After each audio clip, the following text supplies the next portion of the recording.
ఆయన్ని స్తుతించడానికి, ఆయన గణపరచడానికి, ఆయన మహింపరచడానికి, ఆయనను హెచ్చించడానికి దేవుని సన్నిధికి వచ్చాం. మనకంటే అందరికంటే ముందుగా మనము స్తుతులు చెల్లించినప్పుడు అత్యున్నత సింహాసనం మీద ఆసీనుడుగున్నటువంటి దేవాది దేవుడు మన ఆహ్వానాన్ని అందుకొని, మన పిలుపునందుకొని మన మధ్యలోనికి వచ్చి మన స్తుతుల సింహాసనం మీద ఆసీనుడుగున్నాడు. మన మధ్యలో ఆత్మస్వరూపుడుగా మన మధ్యలో ఉండి మనమందరం కూడా ఆత్మచేత నింపబడి ఆత్మతో సత్యముతో ఆరాధించాలని ఆయన ఆశపడుతూ ఉన్నాడు. మనమందరం కూడా దేవుని బిడ్డలుగా చేయబడి, దేవుని కుమారులుగా చేయబడి, దేవుని కుమార్తెలుగా చేయబడి, మన పట్ల, మన కుటుంబాల పట్ల, మన బిడ్డల పట్ల చేసినటువంటి ప్రతి మేలును బట్టి, ఉపకారాన్ని బట్టి, కాపుదలను బట్టి, క్షేమాన్ని బట్టి దేవుని సన్నిధిలో ఆయన పాదముల దగ్గర, ఆయన ముందు ఆత్మస్వరూపుడిగా ఉన్నటువంటి దేవుణ్ణి మనమందరం కూడా ఆత్మచేత నింపబడిన వారమై ఆత్మతో సత్యముతో ఆరాధించాలి. ఇది నాన్న దేవుడు ఆత్మ కనుక ఆయనను ఆరాధించువారు ఆత్మతో సత్యముతో ఆరాధించాలని ఆయన కోరుకుంటూ ఉన్నాడు. మనమందరం కూడా ఆ ఆత్మచేత నింపబడాలి. ముందుగా ఆత్మచేత నింపబడకపోయినట్లయితే నువ్వు ఆరాధన చేయలేవు. ఆత్మ నీలో లేకపోయినట్లయితే ఆయనను స్తుతించలేవు. ఆ ఆత్మ నీలో లేకపోయినట్లయితే నీకు ఆసక్తి రాదు. ఆ ఆత్మ నీలో లేకపోయినట్లయితే దేవుణ్ణి మహింపరచలేవు, దేవుణ్ణి ఘనపరచలేవు.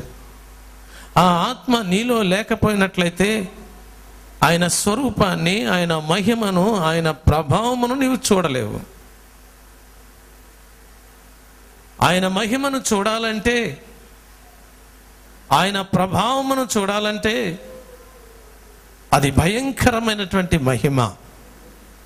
ఆ మహిమను నీవు, నేను, మనమందరము దేవునిని అంగీకరించినటువంటి వారము, దేవుల్లో ఉన్నటువంటి మనమందరము ఆత్మ చేత నింపబడితే కానీ ఆ మహిమను చూడలేం. ఒకవేళ ఆ మహిమను చూసినా కానీ, ఆ ప్రభావమును చూసినా కానీ నువ్వు ఆత్మ చేత నింపబడకపోయినట్లయితే అది అపవిత్రమైనటువంటి దాన్ని దహించి వేస్తుందని దేవుని వాక్యంలో రాయబడి ఉంది. దేవుడు మన మధ్యలో ఉన్నాడు ప్రియులారా. మన స్తుతుల సింహాసనం మీద ఆసీనుడిగా ఉన్నాడు ఆయన. ఎందుకో తెలుసా?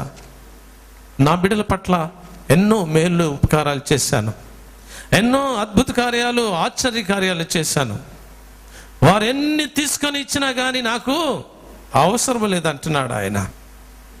అందుచేతనే ఒక దగ్గర అంటున్నాడు చూడండి, 10వ వచనంలో అంటున్నాడు, 50వ కీర్తన 10వ వచనంలో అంటున్నాడు చూడండి, చదువుకుందాం. అడవి మృగములన్నీయు, వేయి కొండల మీద పశువులన్నీయు నావే కదా. ఎవరి అంటవి? దేవుని అంట. దేవునికి మహిమ కలుగును గాక. హల్లెలూయా. అడవిలో ఉన్నటువంటి మృగాలన్నీ కూడా, జంతువులన్నీ కూడా, పశువాదులన్నీ కూడా ఎవరి అంట? దేవుని అంట. దేవునికి మహిమ కలుగును గాక. ఆయన ఒకటి రమ్మంటే ఆయన దగ్గరికి వస్తుంది, ఒకటి పొమ్మంటే పోతుంది ప్రియులారా.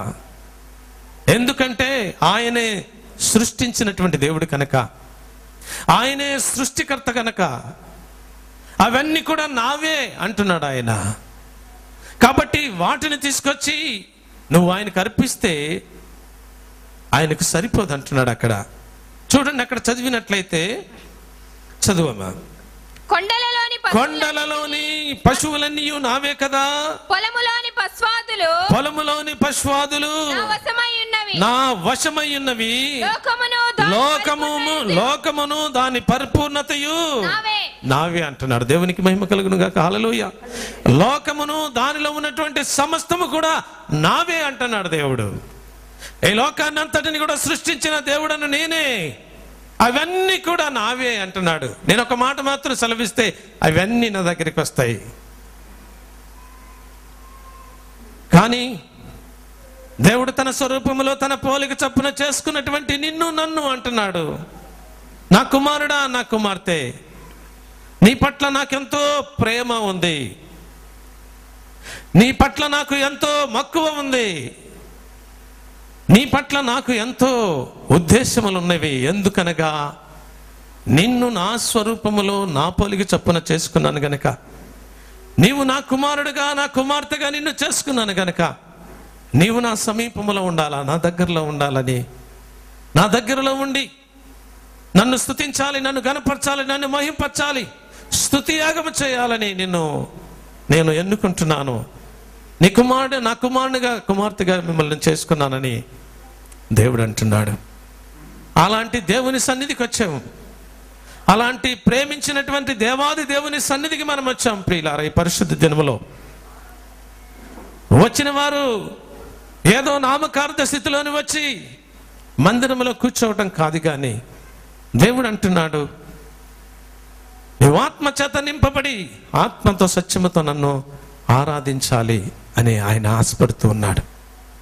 కాబట్టి ఈ పరిశుద్ధ దినములో, ఈ ప్రభు దినములో మనం అందరం కూడా ఆత్మ చేత నింపబడిన వారమై ఆయన్ని స్తుతించాలి, ఆయన్ని గణపరచాలి, ఆయన్ని మహింపరచాలి. దేవుని వాక్యములు చూసినట్లయితే ఆయన మన మధ్యలో ఉన్నాడు. ఆయన మన స్తుతుల సింహాసనం మీద ఆసీనుడిగా ఉన్నాడు. ఆసీనుడిగా ఉండి ఆయన దగ్గర ఏముంది, ఆయన వచ్చినప్పుడు ఆయనతో ఏమొస్తాయి అనేక మార్లు మనం మాట్లాడుకున్నాం. చూసినట్లయితే ఆయన ముందర చూడండి, 50వ కీర్తన 3వ వచనంలో చూద్దాం. చూడండి అక్కడ దేవుని వాక్యం, మన దేవుడు ఏం చేయుచున్నాడు, ఆయన ఏ విధంగా ఉండడంట, మౌనముగా ఉండడు. చదవాలా, మౌనముగా ఉండడు.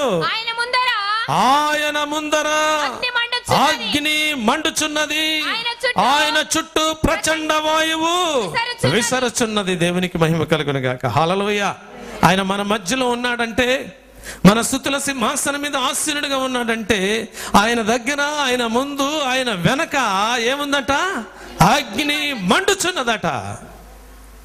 అందుచేతనే అగ్ని జ్వాలల వంటి కన్నులు కలిగిన వాడా, అపరంజని పాదములు పోలినవాడా.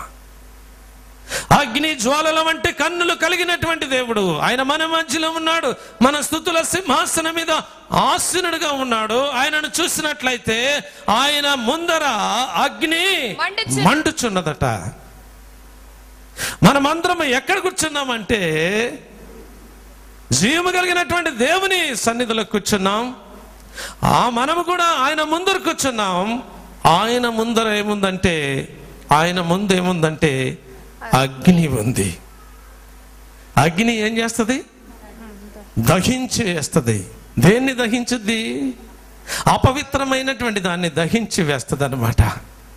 ఈ పరిశుద్ధ దినములో, ఈ ప్రభు దినములో, ఈ పూజా దినములో ఆయన మన సన్నిధిలో, ఆయన స్తుతుల సింహాసనం మీద ఆసీనుడిగా ఉన్నటువంటి దేవాది దేవుని ముందర అగ్ని మండుచున్నది. తర్వాత ఏమంటుంట, ఆయన చుట్టూ ప్రచండ వాయువు విసరచు ఉన్నదట. ఎంత శక్తి కలిగిన దేవుడు మన దేవుడు, ఎంత ప్రభావము కలిగిన దేవుడు మన దేవుడు, ఎంత పరిశుద్ధుడైనటువంటి దేవుడు ఆ దేవుడు. ఆ దేవుణ్ణి కలిగి ఉన్నందుకు మనం ఎంతో ధన్యులమని మనం చెప్పుకోవాలి ప్రియులారా. అందుచేతనే నువ్వు ధన్యుడవు, నువ్వు ధన్యురాలు అని చెప్పబడుతుంది వాక్యం. ఎందుకంటే దేవుడు ఎలాంటి వాడంటే అగ్ని స్వరూపము కలిగినటువంటి దేవుడు. ఆయన ముందర అగ్ని మండుచున్నటువంటి దేవుడు. ఆయన ప్రచండ వాయువు ఆయన దగ్గర విసురుచున్నటువంటి దేవాది దేవుడు మన మధ్యలో ఉన్నాడు. ఆయన ముందేముంది, అగ్ని ఉంది. ఆయన చుట్టుపక్కల ఏముంది, ప్రచండ వాయువు ఉంది. జాగ్రత్త సుమా. దేవుడు అంటున్నాడు, నా కుమారుడా, నా కుమార్తె, జాగ్రత్త, జాగ్రత్త, జాగ్రత్త అని చెబుతున్నాడు. ఆయన ఎక్కడికి వెళ్ళినా, ఆయన ఎక్కడ ఉన్నా గాని ఆయన ముందర ఏముంటుందంట, అగ్ని ఉంటుంది పిల్లారా. చూడండి దేవుని వాక్యంలో చూద్దాం. నిర్గమకాండము 19వ అధ్యాయము 18వ వచనంలో చూద్దాం. యెహోవా అగ్నితో సీనాయి పర్వతము మీదికి దిగి వచ్చినందున అదంతయు ధూమమై ఉండెను. దాని ధూమము కొలిమి ధూమము ఆ. పర్వతమంతయు మిక్కిలి కంపించెను. చూసినట్లయితే ప్రియులారా చూడండి ఏముందంట అక్కడ, మరొకసారి చదువు. యెహోవా అగ్నితో సీనాయి పర్వతము మీదికి సీనాయి పర్వతం మీదికి దిగి వచ్చినందున అదంతయు ధూమమయమయ్యను. దాని ధూమము కొలిమి ధూమము వలె లేచను. దేవునికి మహిమ కలుగును గాక. హల్లెలూయా, హల్లెలూయా. దేవుడట ఎక్కడికి వచ్చాడట? సీనాయి కొండ మీదకి వచ్చాడట. సీనాయి కొండ మీదకి వచ్చినప్పుడట, ఆయన కొండ మీద దిగినప్పుడట ఏమొచ్చిందంట? ఆయనకి ముందు అగ్ని వస్తుందట. ఆయనతోని అగ్ని వస్తుందట. చూడండి, ఇదంతా ఎవరు చూస్తా ఉన్నారు ఇక్కడ? ఎవరు చూస్తున్నారు చూడండి. 14 వచ్చిన చదువు. అప్పుడు మోసే పర్వతం మీద నుండి ప్రజల యొద్దకు దిగి వచ్చి ప్రజలను పరిశుద్ధపరచగా వారు తమ బట్టలను ఉతుకుకొని అప్పుడతడు 3వ నాటికి సిద్ధముగా ఉండుడని. ఇక్కడ చూసినట్లయితే అక్కడ మోసే ఆ పర్వతం మీద ఉన్నట్టుగా చూస్తా ఉన్నాం. ఆ పర్వతం మీద ప్రజలందరినీ పరిశుద్ధపరిచినట్లుగా చూస్తా ఉన్నాం ప్రియులారా. ఆయన కూడా పరిశుద్ధుడిగా పర్వతం మీదకి వెళ్ళినట్టు చూస్తా ఉన్నాం. ఎందుకంటే దేవుడు ఆ పర్వతం మీద దిగబోచున్నాడు. ఈ పరిశుద్ధ దినములో, ఈ ప్రభు దినములో, ఈ పూజా దినములో, ఈ ఆరాధన దినములో దేవుడు మన మధ్యలో ఉన్నాడు ప్రియులారా. ఆయన ముందర అగ్ని మండుచున్నది ప్రియులారా. ఆయన చుట్టూ ప్రచండ వాయువు విసరుచున్నది అని చెప్పబడుతుంది. ఆయన ఎక్కడికి వెళ్ళినా సామాన్యుడైనటువంటి మానవునిగా కాదు, కానీ ఆయనలో గొప్ప శక్తి ఉంది, ఆయనలో గొప్ప ప్రభావం ఉంది. ఆయన మహిమ కలిగిన దేవుడు, ఆయన ప్రభావం కలిగిన దేవుడు, ఆయన అగ్ని స్వరూపుడైనటువంటి దేవుడు. ఆ దేవుణ్ణి నీవు నేను ఆరాధించడానికి దేవుని సన్నిధిలోనికి వచ్చాం. భయముతోని ఆయన సన్నిధిలో గడగడలాడుచు ఆయన ఆత్మచేత నింపబడి అగ్ని స్వరూపుడిగా ఉన్నటువంటి దేవాది దేవుణ్ణి ఆత్మచేత నింపబడి మనము ఆత్మతో సత్యముతో మనము దేవుణ్ణి ఆరాధించాలి. దేవుని ఆరాధించువారు ఆత్మతోనూ సత్యముతోనూ ఆరాధించాలని ఆయన ఆశపడుతున్నాడు. అందుచేతనే 18వ వచనంలో యెహోవా సీనాయి పర్వతం మీదికి దిగి వచ్చినందున అదంతయు ధూమమయమై ఉండెను. ధూమమయం అంటే తెలుసా? అగ్ని మండుచున్నప్పుడు ధూమమయము. దేవుని వాక్యములో చూసినట్లయితే దానికంటే ఎక్కువైనటువంటిది, ఎన్ని రెట్లు ఎక్కువ చెప్పినా సరిపోనటువంటిది. సమస్త సృష్టికర్త అయినటువంటి దేవుడు, సర్వాధికారి అయినటువంటి దేవుడు, శక్తి కలిగిన దేవుడు, ప్రభావం కలిగిన దేవుడు, సృష్టికర్త అయినటువంటి దేవుడట మనుషులందరినీ కూడా ప్రేమించి మనుషుల దగ్గరికి వచ్చినప్పుడు పరిశుద్ధపరచడానికి, పవిత్రపరచడానికి, దేవుణ్ణి స్తుతించడానికి, దేవుణ్ణి మహింపరచడానికి, దేవుణ్ణి ఘనపరచడానికి, దేవుణ్ణి హెచ్చించడానికి వారి మధ్యలోనికి వచ్చినప్పుడు అగ్ని స్వరూపుడైనటువంటి దేవుడు ఆ యొక్క సీనాయి పర్వతం మీద దిగినప్పుడట ఆయన ముందు అగ్ని మండుచు ఉన్నదట. ఆయన దిగినప్పుడు అదంతయు ధూమమయమై ఉండెను. దాని ధూమము కొలిమి ధూమము వలె లేచెను. దేవునికి మహిమ కలుగును గాక. కొలిమి కాలినట్లుగా కాలుతుందని ఉంటుంది కదా. కొలిమి చూసారా? కొలిమి అంటే ఏంటి? ఎక్కడ చూసారు కొలిమిని మీరు? దరిదాపుల్లో దగ్గర కనపడతా ఉంటాయి కొలిములు కదా. చూసారా? లేదు. ఒక ఇనుప రాడ్ని దాన్ని ఒక వస్తువునిగా తయారు చేయాలంటే అక్కడ కంసాలివాడ కాదు, కమ్మరివాడు ఆ పైలో దాన్ని పెట్టి దాన్ని ఎర్రగా కాల్చిన తర్వాత దాని మీద పెట్టి కాల్చినప్పుడు అది ఏ విధమైనటువంటి వస్తువు తయారు కావాలంటే ఆ విధంగా తయారు చేయడానికి ఒక కొలిమి పెట్టుకుంటాడు. దానికి గాలి పెడతా ఉంటాడు. ఇట్లా గాలి పెట్టిన వెంటనే అది మంట మండి ధూము వలె అది లేచి దాన్ని అంతటిని కూడా కాలుస్తూ ఉంటుంది ప్రియులారా, ఒక రూపము తీసుకురావడానికి. అదేవిధంగా ఇక్కడ దేవుని వాక్యములో చూసినట్లయితే ప్రియులారా, అక్కడ ఉన్నటువంటి మనుషులందరినీ కూడా పరిశుద్ధపరచడానికి దేవుడు ఆ సీనాయి కొండ మీదకి దిగి వచ్చినప్పుడు అక్కడ మోసే చూసినట్లయితే 3 దినములు వారిని కూడా పరిశుద్ధపరుస్తున్నట్లుగా అక్కడ చూస్తా ఉన్నాం ప్రియులారా. పైన 14వ వచనంలో, అందుచేత ఇక్కడ 18వ వచనంలో చూసినట్లయితే ఆయన కొండ మీద దిగి వచ్చినప్పుడు ఆ ధూమము కొలిమి ధూమము వలె లేచెను, పర్వతమంతయు మిక్కిలి కంపించెను. దేవునికి మహిమ కలుగును గాక. హల్లెలూయా. ఆ పర్వతం అంతా కూడా కంపించినట్లుగా అక్కడ కనబడుతుంది ప్రియులారా. అలాంటి శక్తి కలిగినటువంటి దేవుడు, అలాంటి ప్రభావం కలిగినటువంటి దేవుడు, అలాంటి మహిమ కలిగినటువంటి దేవుడు ఆనాడు సినాయి పర్వతం మీద దిగినప్పుడు అంత అద్భుతకరంగా ఆశ్చర్యకార్యం జరిగించినటువంటి దేవాది దేవుడు ఈ పరిశుద్ధ దినములో, ఈ ప్రభు దినములో, ఈ పూజా దినములో, ఈ ఆరాధన దినములో మనమందరం ఆయన పాదముల దగ్గరికి వచ్చినప్పుడు, ఆయన మన మధ్యలో ఉన్నప్పుడు, మన స్తుతుల సింహాసనం మీద ఆసీనుడిగా ఉన్నప్పుడు ఆయన ముందర అగ్ని మండుచున్నదట. అలాంటి దేవుని సన్నిధిలోనికి వచ్చాం మనం. ఆయన అలాంటి పౌరుషము కలిగినటువంటి సన్నిధిలోనికి వచ్చాం. అలాంటి ప్రభావము కలిగిన దేవుని సన్నిధిలోనికి వచ్చాం.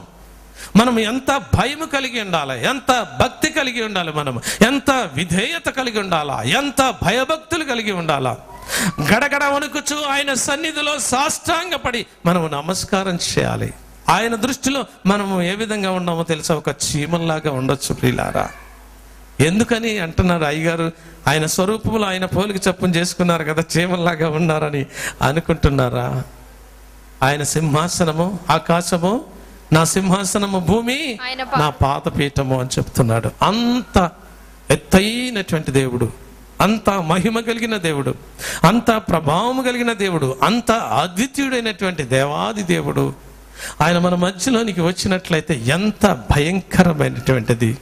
అక్కడ చూసినట్లయితే పర్వతమంతయు మిక్కిలి కంపించిందంట. అక్కడ గొప్ప కంపం జరిగిందంట. చూడండి అక్కడ 19వ వచనం చూసినట్లయితే, ఆ బూరధ్వని అంతకంతకు బిగ్గరగా మ్రోగెను. మోసే మాటలాడుచుండగా దేవుడు కంఠస్వరము చేత అతనికి ఉత్తరమిచ్చెను. దేవునికి మహిమ కలుగును గాక. హల్లెలూయా.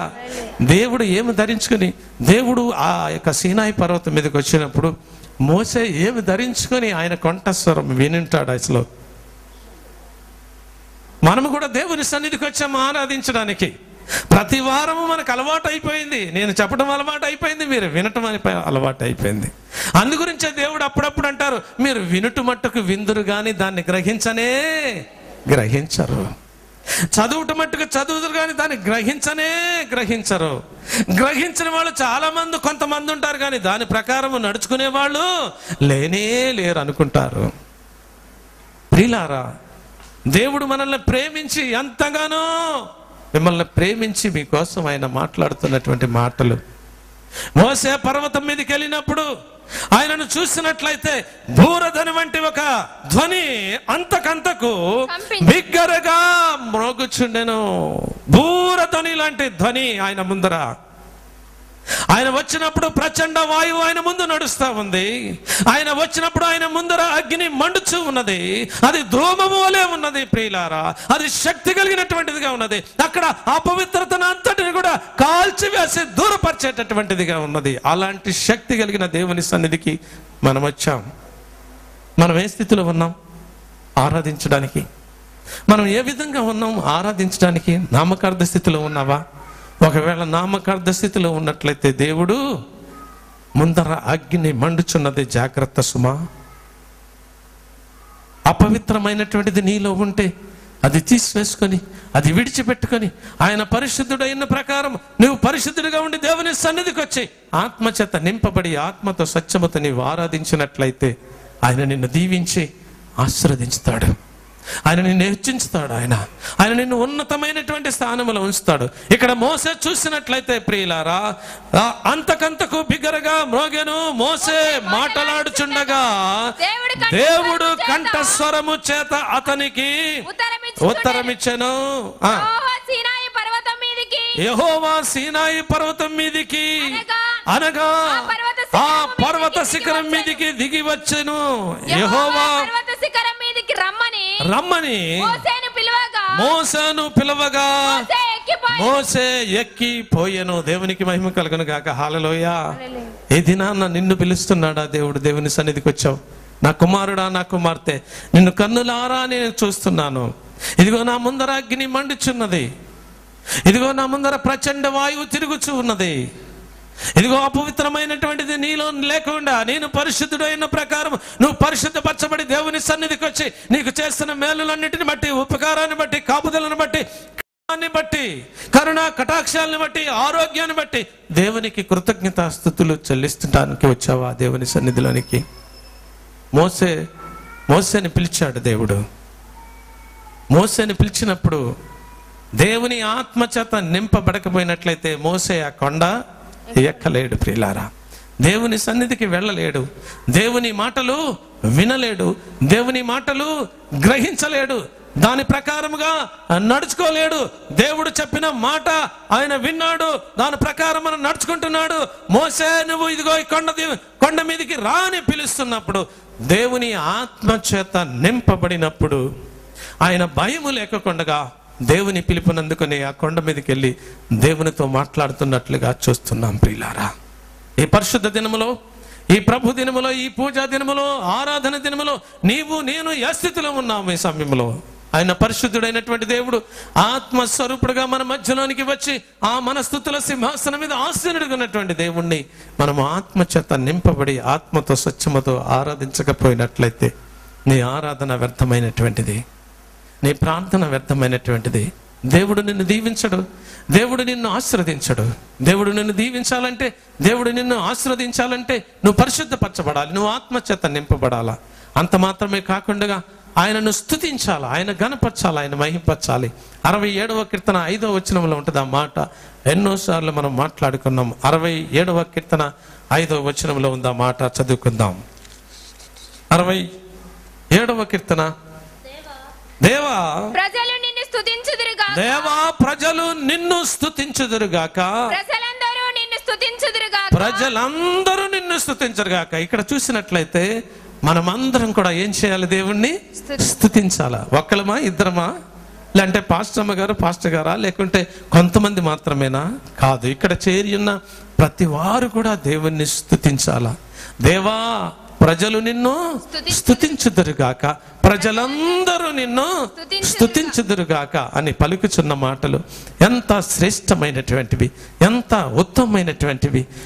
ప్రతి ఒక్క మనిషికి, ప్రతి ఒక్క వ్యక్తికి దేవుడు ఎన్నో మేలులు చేసి ఉంటున్నాడు, ఎన్నో ఉపకారాలు చేసి ఉంటున్నాడు, ఎన్నో అద్భుత కార్యాలు చేసి ఉంటున్నాడు, ఎన్నో ఆశ్చర్య కార్యాలు చేసి ఉంటున్నాడు. అన్నిటికంటే ముఖ్యముగా నీ బ్రతుకును మార్చాడు దేవుడు, నీ జీవితాన్ని మార్చాడు దేవుడు, నీ ఆలోచనలు మార్చాడు దేవుడు. నిన్ను గొప్ప ఉన్నతమైనటువంటి స్థానంలోనికి తీసుకుని వెళ్ళాలని ఆయన నిన్ను ప్రేమించాడు దేవుడు. నువ్వు అపరాధముల చేత, పాపముల చేత చచ్చిన నిన్ను క్రీస్తు యేసులో బ్రతికించి ఆయన కుమారుడిగా, ఆయన కుమార్తెగా నిన్ను నన్ను మనందరినీ చేసుకొని ఆయన్ని స్తుతించమని చెప్తా ఉంటున్నాడు.